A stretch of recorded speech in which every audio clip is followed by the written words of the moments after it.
இப்போதான் மச்சான் எனக்கு நிம்மதியா இருக்கு. நான் கூட ஒரு 3 மேட்ச் தோத்ததுக்கு அப்புறம் அவ்வளவுதான் அப்படின்னு நினைச்சேன்டா. ஆனா கூட்டு தாங்க பண்றா கம்பேக் கிங்ஸ்ரா. நாங்க ஓவரா பேசாதடா. ஒரு தடவை ஜெயிச்சுட்டு சீனை போட்டுட்டு இருக்கான். ஆர்சிபி தானே நீ. அவ அடுத்த மேட்ச்ல பொழக்கிறது உங்களை தாண்டி கச்ச. நிச்சயம் பொழக்கிறது தான். குழப்பியா தம்பி? ஏன்டா சண்டை போட்டுக்கிறீங்க? சிஎஸ்கே பத்தி தப்பா பேசுறானா இவன்? ஆனா அடுத்த மேட்ச் ஆர்சிபி பொழந்துருவான். போன அவனும் அடுத்த மேட்ச் யாரு கூடனே தெரியல, நீ எல்லாம் சண்டை போட்டுட்டு இருக்கிறீங்களா? நான் விட்டுனாண்ணா. ஏய் அடுத்த மேட்ச் யாரு கூட சொல்லு.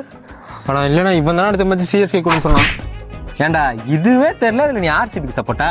போடா. ஏய் வா. நீ சிஎஸ்கே தானே?